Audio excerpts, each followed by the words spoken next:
تو انہوں نے کہا ابو درزا کو ضرورت ہی نہیں ہے میری،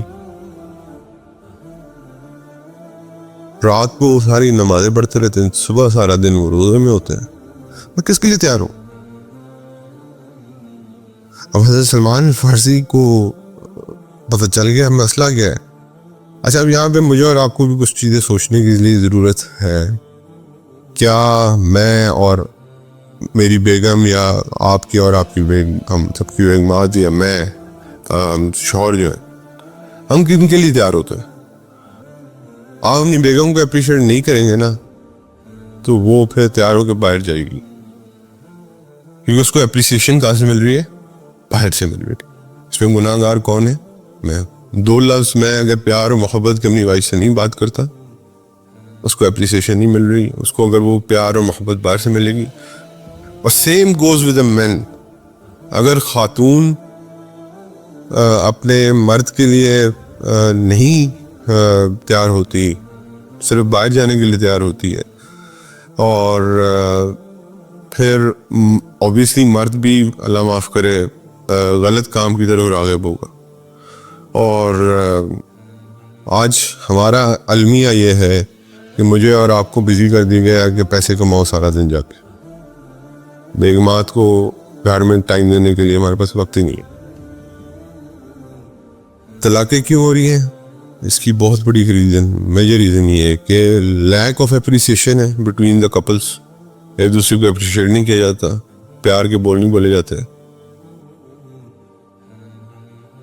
الحمدللہ رب العالمین، والصلاة والسلام علی رسول الکریم، اما بعد فاعوذ باللہ من الشیطان الرجیم، بسم اللہ الرحمن الرحیم۔ نبی کریم صلی اللہ علیہ وسلم کی سیرت طیبہ میں ہم نے پچھلی جگہ پڑھا تھا کہ مدینہ کے سٹارٹنگ ڈیز کیسے تھے اور کیا کیا ہوا مسجد نبوی کی تعمیر، اور پھر جو بڑے بڑے صحابہ جو اللہ کو پیارے ہو گئے جن کے رولز تھے، اور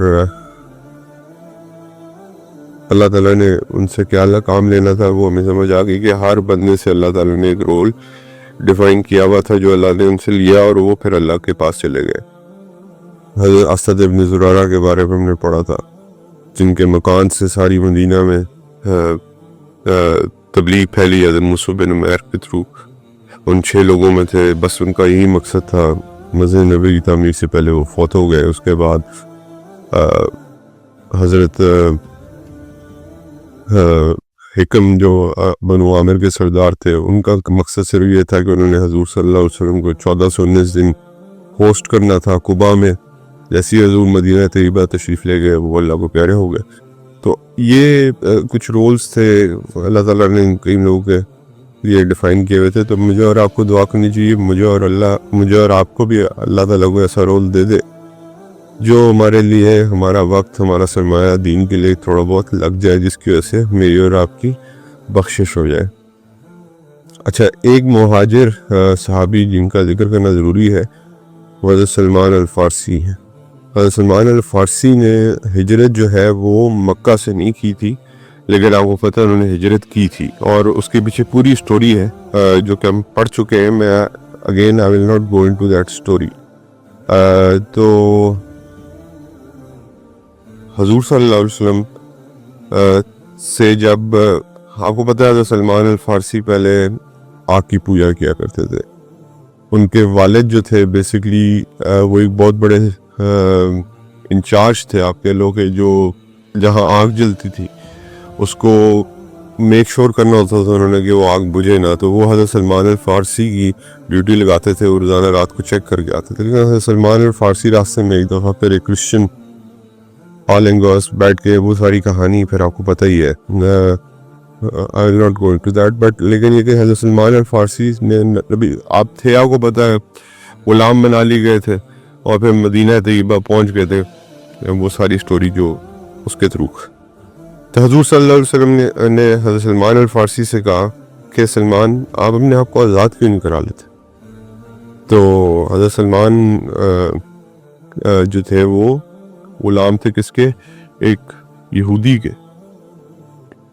اب یہودی نے بڑی سخت شرط رکھی اس کے اوپر، اور شرط یہ رکھی کہ ایک صورت میں آزاد کروں گا کہ 300 کھجوروں کے درخت آپ پلانٹ کریں گے اور ان میں سے ایک بھی خراب نہیں ہونا چاہیے. 300 کے 300 جو ہے وہ صحیح سالم نکلیں باہر. نبی کریم صلی اللہ علیہ وسلم نے کیا فرمایا؟ نبی کریم صلی اللہ علیہ وسلم نے فرمایا سلمان آپ کو میں ہیلپ کروں گا اس چیز میں, آپ صرف کھڈا کھود دیجیے گا, بیج میں اپنے ہاتھ سے ڈالوں گا. تو نبی کریم صلی اللہ علیہ وسلم نے جب بیج اپنے ہاتھ مبارک سے ڈالے تو وہ 300 درخت ویسے کہ ویسے ہی کھڑے ہوئے, ان سے ایک بھی خراب نہیں ہو. تو حضور صلی اللہ علیہ وسلم کی برکت تھی یہ, ان کے ہاتھ مبارک سے جو بیج ڈالے گئے 300 درخت ویسے کہ ویسے ہی کھڑے ہوئے, اور پھر حضرت سلمان الفارسی جو ہے وہ کیا ہو گئے, ایک آزاد انسان بن گئے. اور یہ بڑی ٹف کنڈیشن تھی, لیکن اللہ کے نبی نے حضرت سلمان الفارسی کو جج کر لیا تھا کہ ان کی اگین ہوئی اخلاص والی بات, کہ اتنا اخلاص سے یہ دین کی تڑپ میں اتنی دور تک آئے ہیں, تو ایسے انسان کو کسی کا غلام نہیں ہونا چاہیے, آزاد انسان ہونا چاہیے. کانسیپٹ میں یہ بھی ملتا ہے کہ دین آپ کو آزادی دیتا ہے, دین آپ کو جو غلامی کی زنجیروں سے آزاد کرتا ہے, لڑا دین آپ کو غلام بناتا ہے. جیسے سیدنا عمر رضی اللہ تعالیٰ عنہ فرمایا کرتے تھے کہ ان لوگوں کو غلام کیوں بناتے ہو؟ حضرت آپ کو یاد ہے حضرت عمر بن عاص کے بیٹے نے جب مارا تھا ایک کرسچن کے بیٹے کو, تو حضرت عمر نے حضرت عمر بن عاص کو کہا تھا کہ اے عمر, ان لوگوں کو غلام کیوں بناتے ہو جن کی والداؤں نے ان کو آزاد پیدا کیا؟ تو اور اس میں حضرت عمر بن عاص کا کوئی پرابلم تھا بھی نہیں. حضرت عمر بن عاص جو ہے وہ تو گورنر تھے صرف اس وقت, ان کے بیٹے کا فالٹ تھا. خیر, یہ حضرت سلمان الفارسی رضی اللہ تعالیٰ عنہ کی جو فریڈم ہے اس کا تھوڑا سا واقعہ تھا. اور اس کے بعد آپ کو پتا ہے سلمان الفارسی جو ہے ان کی بڑی خدمت ہے, نہ کہ صرف دین کے اندر, پھر اس کے اندر جنگوں میں بھی بڑی خدمت ہے. آپ کو پتہ ہے جنگ خندق میں جو سارا خندق کا آئیڈیا تھا وہ سارا سلمان الفارسی کا تھا, جس کی وجہ سے حضور صلی اللہ علیہ وسلم نے ان کو اتنی محبت دی کہ مہاجرین کہتے تھے یہ ہم میں سے, انصار کہتے تھے یہ ہم میں سے, حضور نے کہا یہ اہل بیت میں سے.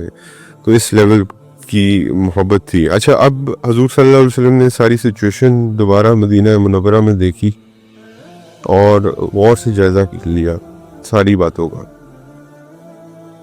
کہ اب کیا کرنا ہے, واٹس نیکسٹ. تو پروفٹ صلی اللہ علیہ وسلم was the best observer, the best planner, اور انہوں نے پھر یہ جو ایک کام کیا, یہ ابھی آگے آئے گا, اس کی آج ہمیں بس صرف کتابوں تک ہی وہ رہ گئی ہے, علم رہ گیا ہے. اپنی زندگیوں میں ہم اس کے عمل کے اوپر تیار نہیں ہے بالکل بھی. حضور صلی اللہ علیہ وسلم کو پتہ تھا مہاجرین کا بہت نقصان ہو چکا ہوا ہے, راستے میں قریش نے ان کی ساری مال و دولت لوٹ لی. مکہ میں جتنا سامان چھوڑا ہے سب قریش نے جو ہے وہ ضبط کر لیا ہوا ہے, کچھ بھی نہیں ہے مہاجرین کے پاس. تو لیکن ان کے ہارٹس بہت سنسیئر ہیں, کیونکہ پیورلی دین کے لیے چھوڑ کے آئے نا سب کچھ, اپنا مال سب کچھ, کاروبار تجارت, کس کے لیے چھوڑا؟ دین کی خاطر چھوڑا. تو اللہ تعالیٰ قرآن میں مہاجرین کو خصوصی طور پہ ان کی تعریف فرماتے ہیں سورۃ نمبر 59 آیت نمبر 8 میں, the poor people who made hijrah, یعنی کہ the poor people who made hijrah, the muhajirin, those who have been driven out of their homes and their wealth was taken and they made hijrah for the pleasure of Allah subhanahu wa ta'ala, they are the truthful, یعنی کہ وہ سچے ہیں. اور آپ ان میں سے you will not find any hypocrite in them. تو یعنی کہ یہ ایک ٹیگ مہاجرین کو مل گیا اللہ کی طرف سے کہ ان میں سے کوئی بھی مہاجر میں سے کوئی بھی آپ کو منافق نہیں ملے گا. اللہ تعالیٰ دوبارہ میں اس کو اردو میں تھوڑا سا بتا دوں کہ جو غربا ہیں, جنہوں نے غربا مہاجر اسپیشلی لکھا گیا, حالانکہ بڑے بڑے امیر مہاجر تھے, حضرت ابوبکر کم امیر تھے, حضرت عبد الرحمن بن عوف کم امیر تھے, حضرت عثمان کم امیر تھے, لیکن جب وہ سب کو چھوڑ آئے تو وہ ظاہری بات ہے کچھ رہ نہیں گیا ان کے پاس.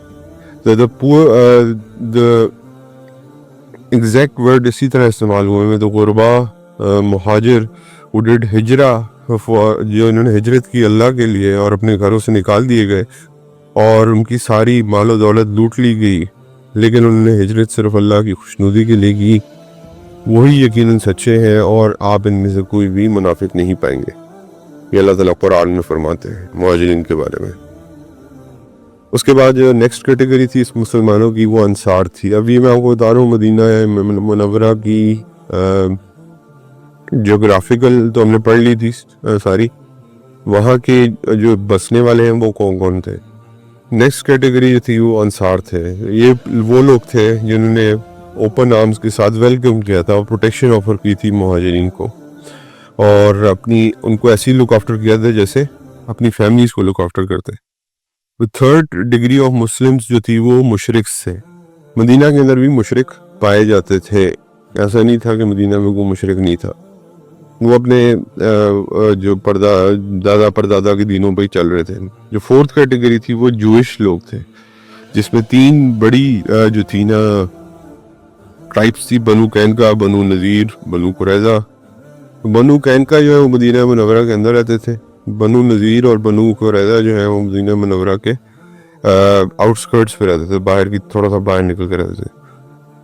بنو قینقاع اور بنو نذیر کی ٹریٹی جو تھی وہ خزرج کے ساتھ تھی, یعنی کہ اگر خزرج نے ان کے ساتھ ٹریٹی کی ہوئی تھی کہ اگر ہم پہ کوئی حملہ کرے گا تو آپ ہمیں بچائیں گے, یا آپ پہ کوئی حملہ کرے گا تو ہم آپ کو بچائیں گے. اور بنو قریظہ کی ٹریٹی کس کے ساتھ تھی؟ اوس کے ساتھ. تو جوش پیپل مینلی جو تھے نا وہ بزنس والے لوگ تھے وہاں پہ, اور مینلی ویلدی لوگ ہوئی تھے. جیسے آج ہے نا دنیا میں کہ سارا کچھ ویلتھ فائنانس جوز کنٹرول کرتے ہیں, یہ اس وقت بھی ایسی تھا, مدینہ منورہ میں بھی ایسی تھا. ساری مارکیٹس ان کے کنٹرول میں تھیں, buying selling of the rates جو مقرر کرنے ہوتے تھے وہ ان کے کنٹرول میں تھے, الکوہولک مارکیٹس ان کے کنٹرول میں تھیں.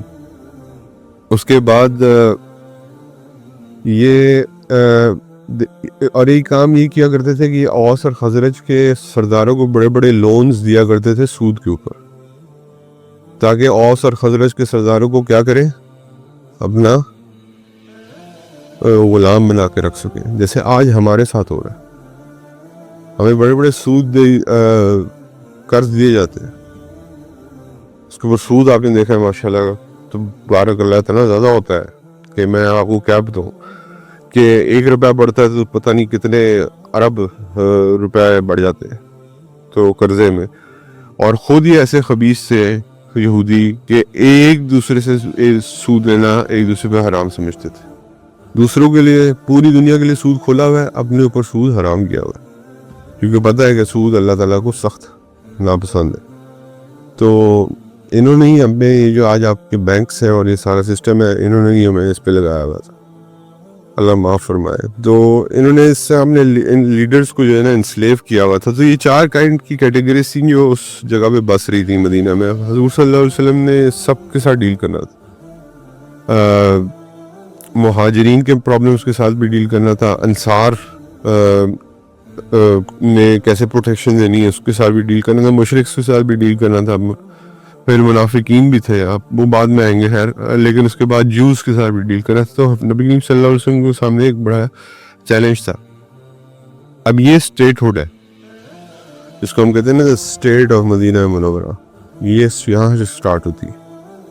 تو نبی کریم صلی اللہ علیہ وسلم نے سب سے پہلا کام کیا کیا, بردرہڈ بٹوین مہاجرین اور انصار قائم کی, تاکہ 2 جو میجر چنکس ہیں مدینہ منورہ کے پاپولیشن کے, ان کو سیٹل ڈاؤن کر دیا جائے.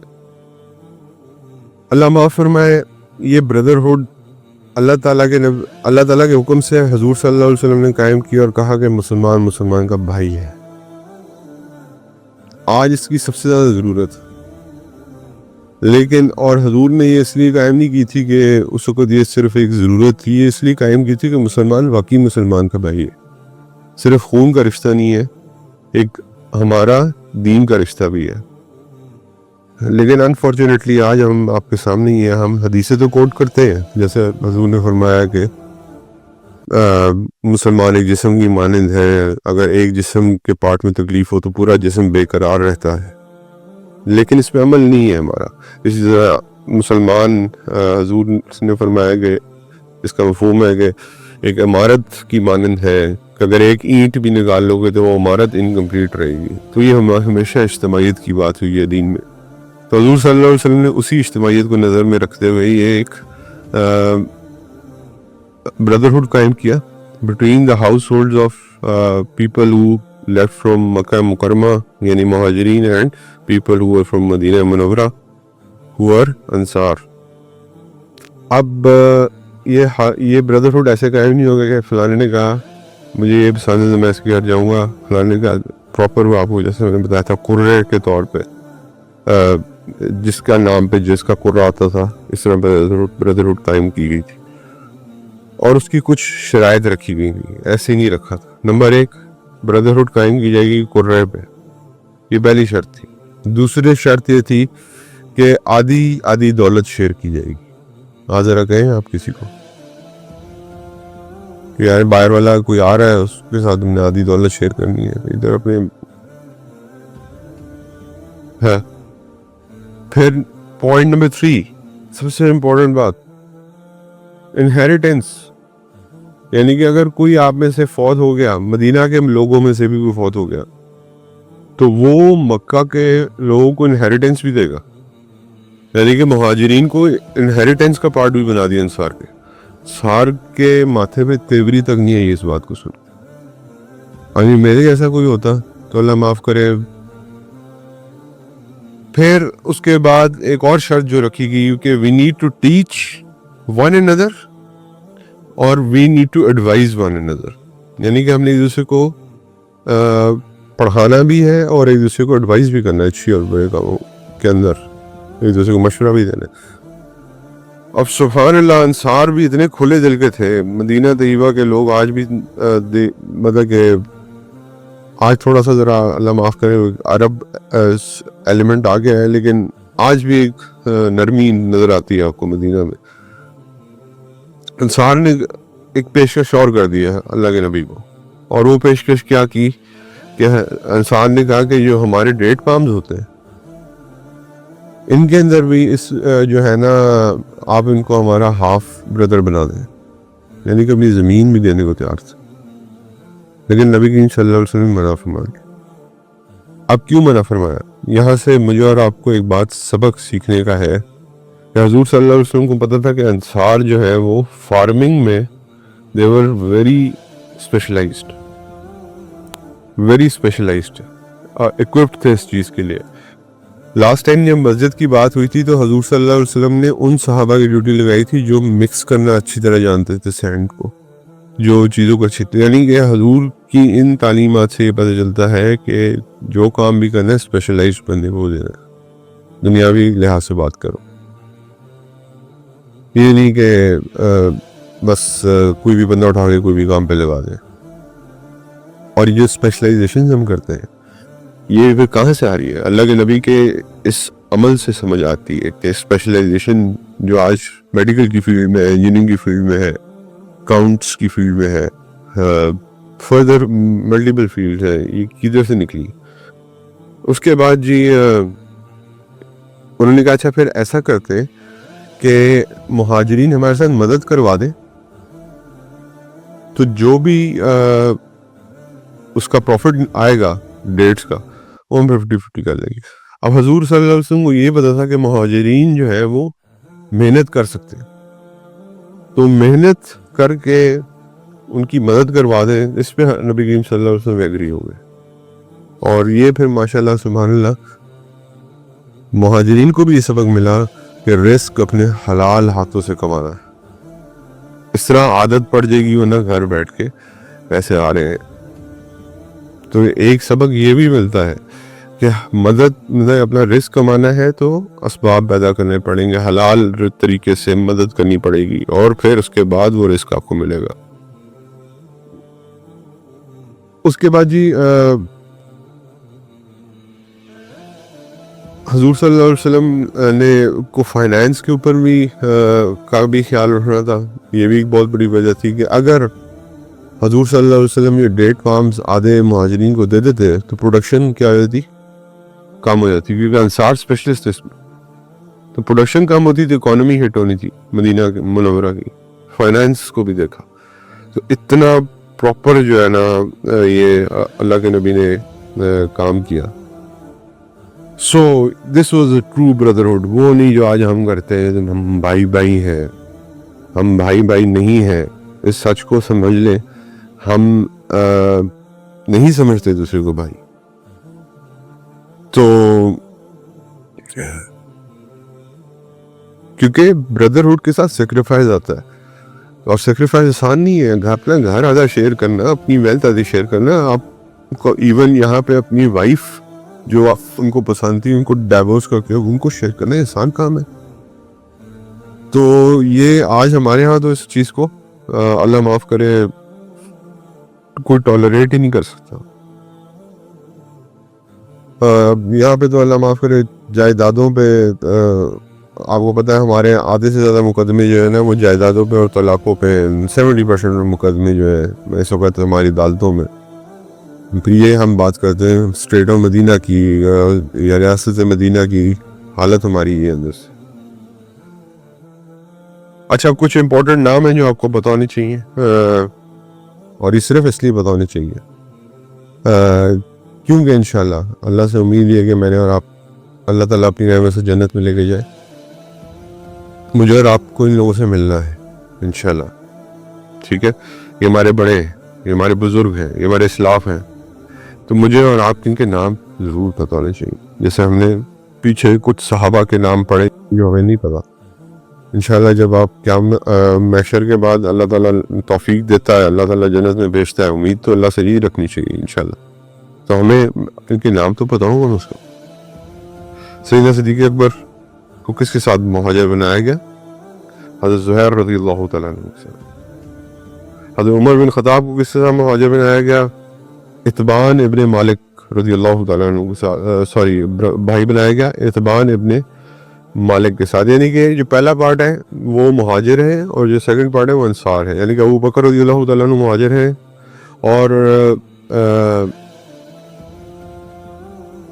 زہیر رضی اللہ تعالیٰ عنہ جو ہے وہ انصار ہیں. عمر بن خطاب مہاجر ہیں اور ان کو اتبان ابن مالک جو ہیں وہ انصار ہیں. اب یہ خود ہی آپ سمجھ لیجیے. ابو عبیدہ بن جراح رضی اللہ تعالیٰ عنہ کو حضرت سعد بن معاذ رضی اللہ تعالیٰ عنہ کے ساتھ ان کا قرآن نکلا. حضرت زبیر ابن عوام کا قرآن حضرت سلمہ ابن سلمہ رضی اللہ تعالیٰ عنہ کے ساتھ نکلا. حضرت طلحہ بن عبید اللہ کا حضرت کعب بن مالک کے ساتھ نکلا. حضرت کعب بن مالک کا نام یاد رکھیے گا، یہ اکثر ہم پڑھتے بھی حدیثوں میں، یہ انصاری صحابی تھے. تو ان کا تبوک میں خصوصی ذکر آئے گا آپ کو یاد. حضرت سعید بن زید کون تھے؟ تھے تو مہاجر لیکن تھے کون؟ یہ بیسیکلی آپ کو یاد ہوگا میں نے شروع میں بتایا تھا حضرت فاطمہ بنت خطاب کے ہسبینڈ تھے. 10 ان صحابہ میں سے ہیں جو عشرہ مبشرہ. سعید بن زید، ان کو ابی بن کعب رضی اللہ تعالیٰ عنہ کے ساتھ ان کا قرآن نکلا. حضرت ابی بن کعب کی ریسیٹیشن آف قرآن بہت خوبصورت تھی، اتنی خوبصورت تھی کہ حضور صلی اللہ علیہ وسلم فرمائش کیا کرتے تھے ابی مجھے قرآن پڑھ کے سنو. سچ اے بیوٹیفل ریسائٹر آف قرآن. آپ امیجن کریں حضور کو ہوتے ہوئے کون سوچ سکتا ہے کہ ان سے خوبصورت کوئی قرآن پڑھ سکتا ہے، لیکن حضور ان سے خواہش کیا کرتے تھے کہ آپ مجھے قرآن پڑھ کے سنیں. اور کہتے ہیں گھنٹوں تک اللہ کے نبی ان سے قرآن سنتے رہتے تھے، ایسی خوبصورت ریسیٹیشن تھی قرآن کی. مصعب بن عمیر رضی اللہ تعالیٰ عنہ خالد ابن زید الانصاری کے ساتھ بھائی بنے. عمار ابن یاسر رضی اللہ تعالیٰ عنہ حذیفہ ابن یمان رضی اللہ تعالیٰ عنہ کے ساتھ. حذیفہ ابن یمان رضی اللہ تعالیٰ عنہ انصاری صحابی ہیں. یہ میرے علم میں بھی اضافہ ہوا، مجھے نہیں پتا تھا، میں سمجھتا تھا یہ شروع سے مہاجر تھے، لیکن یہ انصاری صحابی ہیں اور آپ کو پتہ ہے رازدان رسول ہیں. اور جتنی دورہ فتن کی احادیث ہیں وہ آپ کو حضرت حذیفہ بن یمان سے ملیں گی. حضور صلی اللہ علیہ وسلم نے ان کو اپنے سارے راز بتا دیے تھے اور منافقین کے نام بھی بتا دیے تھے. تو حضرت عمر آپ کو پتہ ہے ان سے ضرور چیک کرتے تھے یا ان کو ضرور دیکھتے تھے کہ یہ کس کے جنازے میں شامل ہیں یا نہیں ہے. جس کے جنازے میں یہ نہیں ہوتے تھے حضرت عمر اس کے جنازے میں نہیں جاتے تھے. تو اور جتنے واقعات آنے والے ہیں قیامت تک حضور صلی اللہ علیہ وسلم نے سارے حضرت حذیفہ بن یمان کو بتائے ہوئے تھے. تو وہ لیکن اسی کو رازوں کو لے کے ہی چلے گئے اپنے ساتھ دنیا سے. ابو ذر غفاری رضی اللہ تعالیٰ عنہ بھی ایک مہاجر تھے. although he was not from مکہ. آپ کو یاد ہوگا وہ غفار ٹرائب سے تھے جو راستے میں پڑتی تھی کہاں پہ جب آپ سیریا جاتے تھے.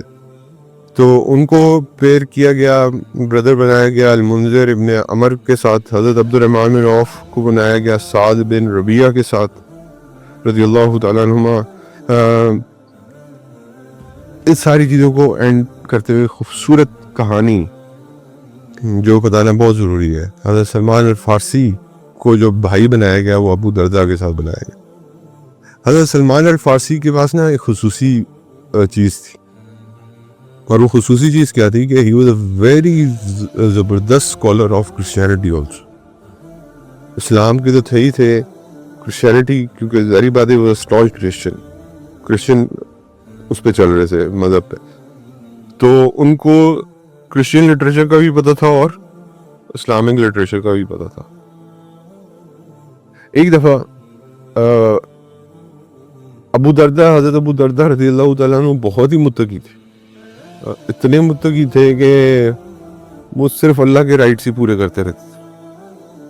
تو حضرت سلمان الفارسی جب دیکھتے تھے کبھی روزے میں ہوتے ہیں, کبھی نماز میں ہوتے ہیں, کبھی مطلب کہ پریشان ہوتے تھے. تو ایک دن ان کی وائف کو دیکھا, اس وقت حجاب کا حکم نہیں آیا ہوا تھا, اور بڑے رسپیکٹ سے بات کی ان کی وائف سے کہ آپ کو میں نے کبھی ویل ڈریسڈ نہیں دیکھا, کیا وجہ اس کا.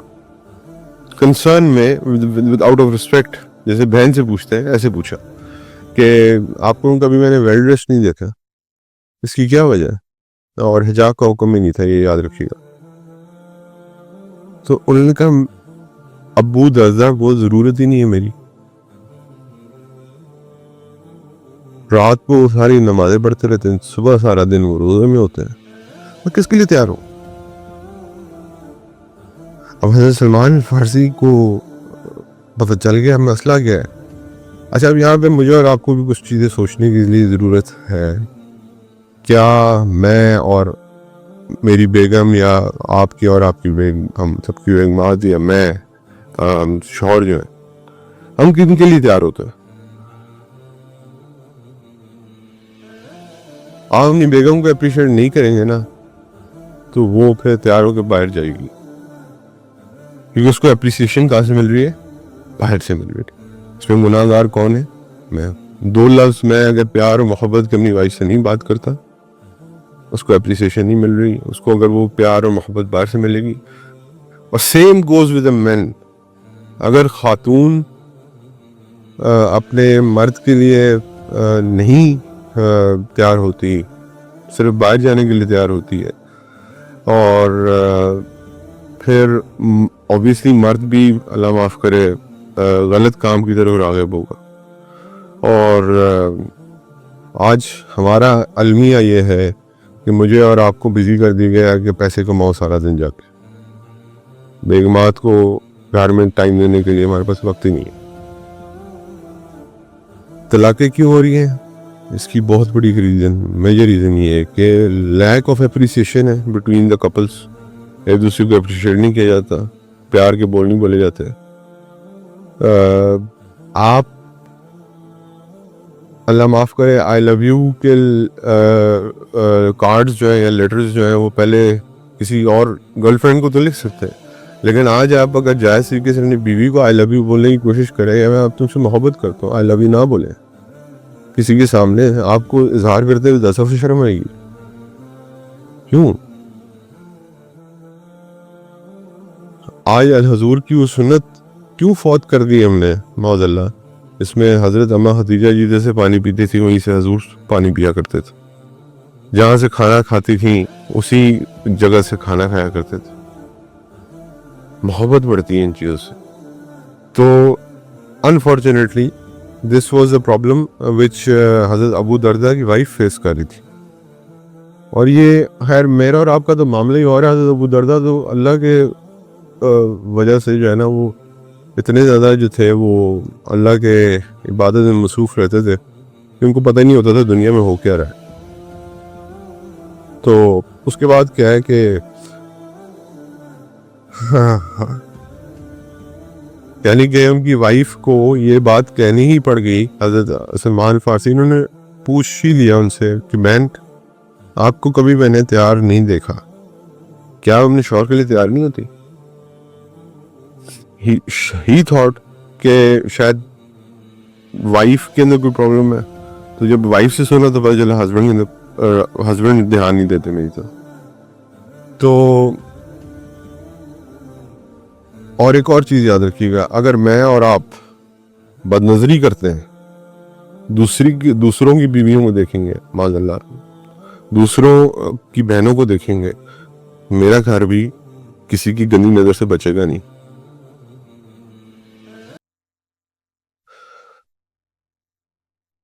انسان ایک عجیب لمحہ فکریہ ہے کہ انسان نہ پھر ادھر کا رہتا ہے نہ ادھر کا رہتا ہے. اب باہر جا کے اس کو حسن زیادہ نظر آتا ہے اپنے گھر میں سے, اگر لیٹ سے سو کالڈ حسن زیادہ نظر آتا ہے, اس کے پیچھے بھاگتا رہتا ہے, وہ چیز بھی نہیں ملتی اور اس سے بھی جاتا ہے جو گھر میں موجود ہے کیونکہ اللہ کا شکر ادا نہیں کرتا.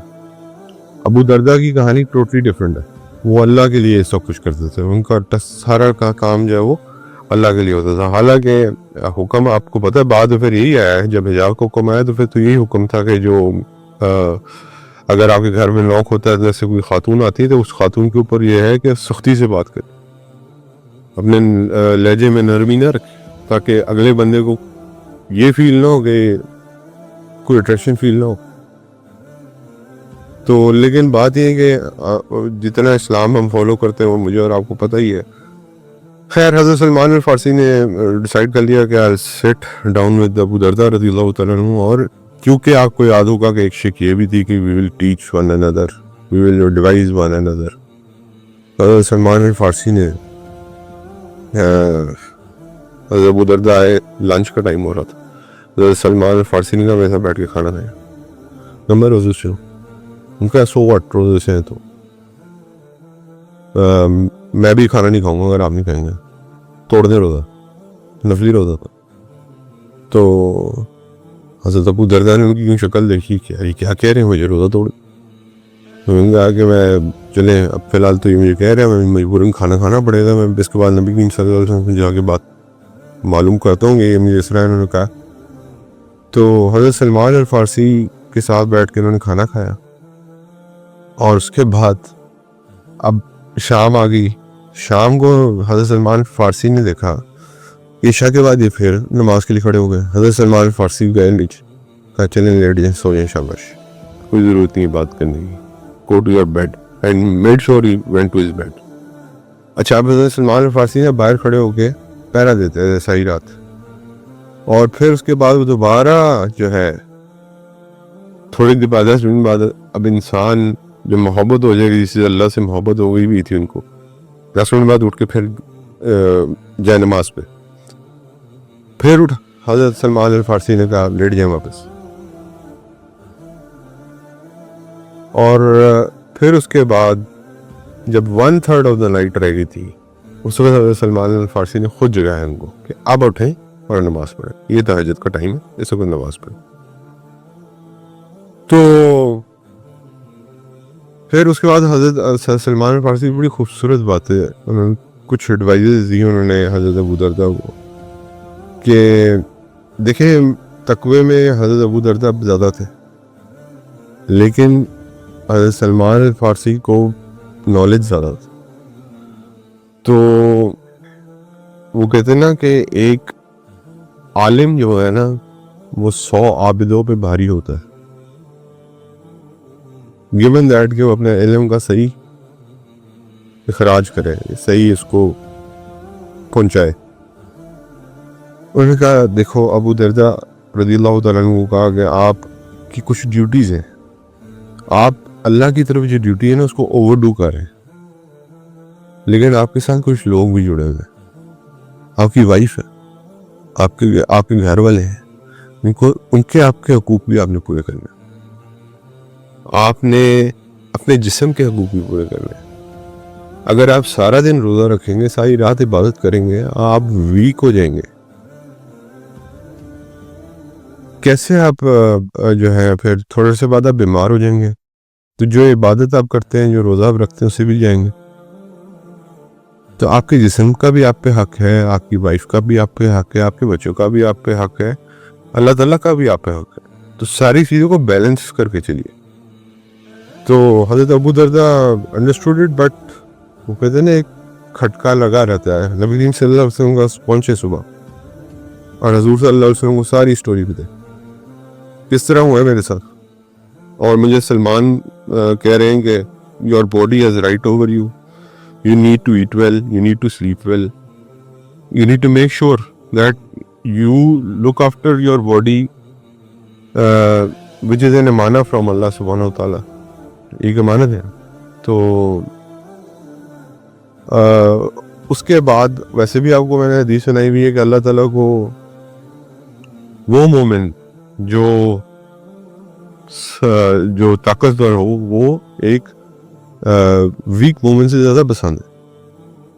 تو اس کا ہرگز مطلب یہ نہیں کہ ویک مومن پسند نہیں ہے، وہ بھی پسند ہے، لیکن طاقتور مومن اللہ کو اور پسند ہے. تو اس کے بعد ہمارے ساتھ بھی یہ ہوتا ہے.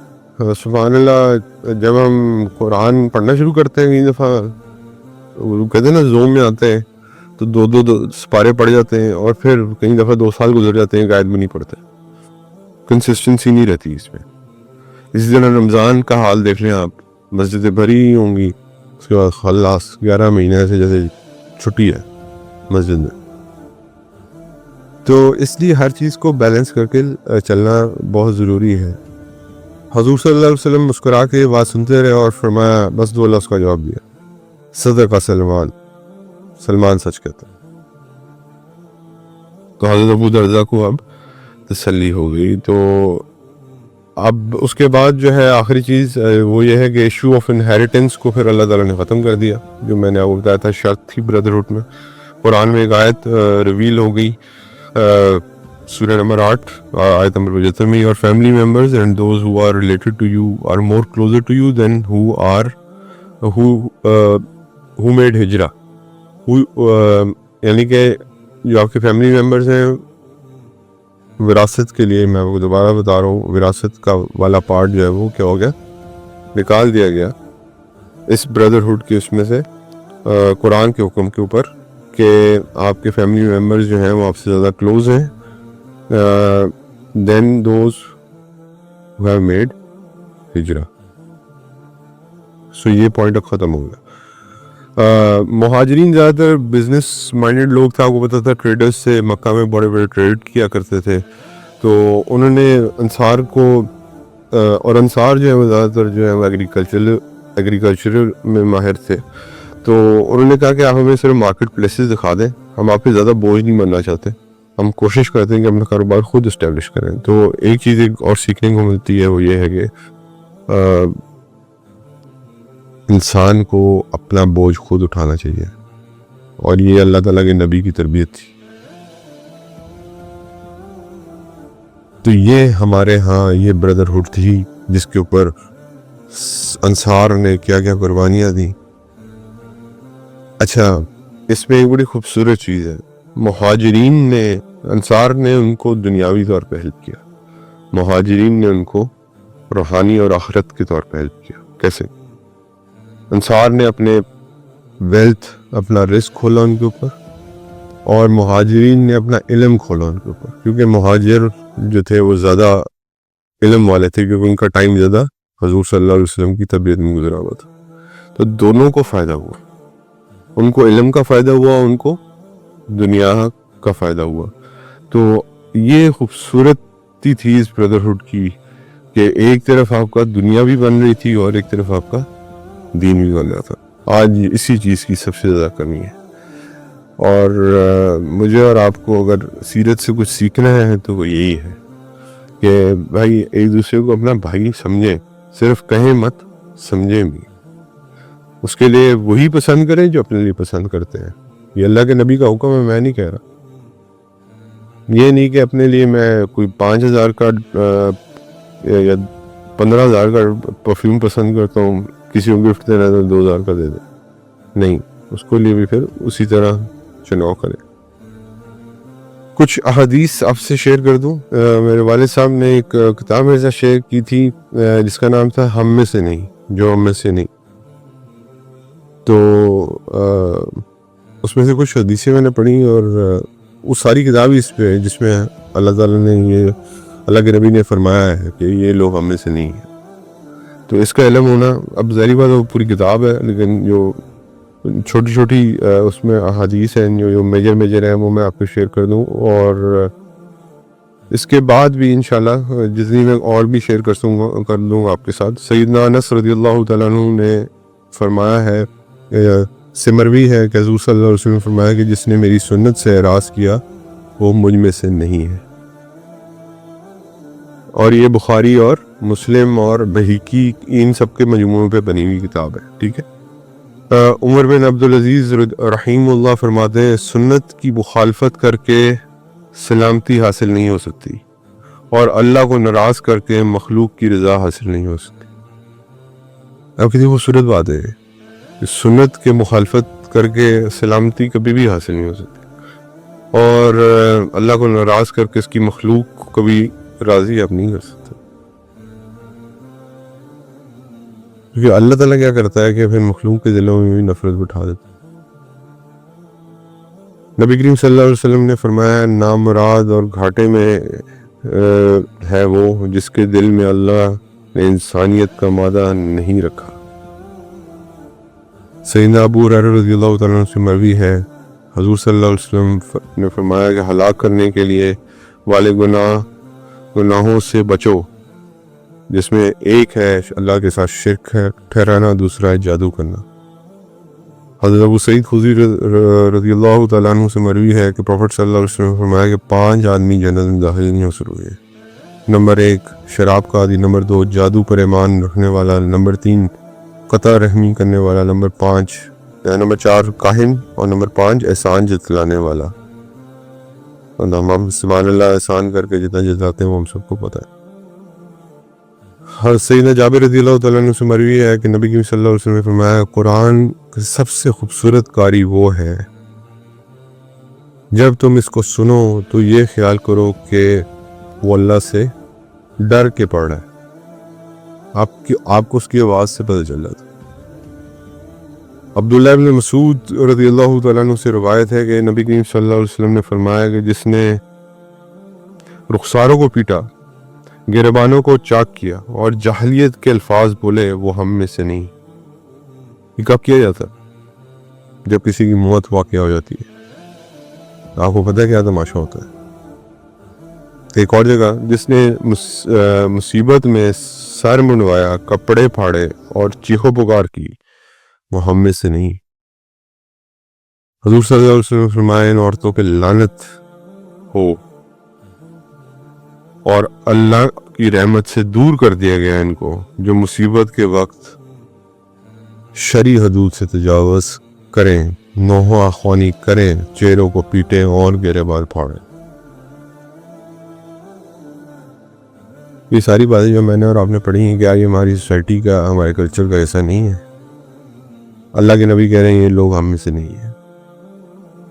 یہ چھوٹی چھوٹے حدیثیں ہیں جن کا مجموعہ ہے، اور کسی نے بڑی سروس کی ہے یہ کام کر کے کہ انہوں نے پورا مجموعہ بنا دیا کہ کم از کم یہ چھوٹی چھوٹی چیزیں ہیں آپ ادا کر کے کم از کم ہم کو بہتر کر سکتے ہیں جس بات سے سوچتے ہیں.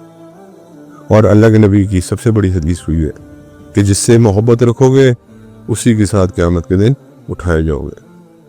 اگر میری محبت کلچر سے ہے، دنیا سے ہے، دنیا کے مٹیریلزم سے ہے، تو پھر انہیں کے ساتھ اٹھایا جاؤں گا معاذ اللہ جن کے ساتھ میری محبت تھی. اور اگر میری محبت اللہ کے نبی اور اللہ سے ہے، اس کے اس دین کے علماء سے ہے، تو پھر اللہ تعالیٰ صلح سے انہیں کے ساتھ اٹھائے گا. تو اب آپ ایک حاجی کا رتبہ دیکھیں، اگر وہ حج پہ شہید ہو جائے، اس کو کفن بھی نہیں دیا جاتا، اس کو احرام میں ہی دفنا دیا جاتا ہے، اور قیامت کے دن وہ ایسے ہی اٹھے گا اور لبیک اللہم لبیک ہی پڑھ رہا ہوگا۔ تو یہ اب دیکھ لیں کہ اس کا اینڈ کیسے ہوتا ہے۔ اللہ تعالیٰ بس ہمیں برے انجام سے بچائے۔ اور یہ جو بردرہڈ کے بارے میں آج ہم نے پڑھا، اللہ تعالیٰ اس کو ہمیں اپنی زندگی میں شامل کرنے کی توفیق عطا فرمائے۔ جزاکم اللہ خیر، بہت شکریہ۔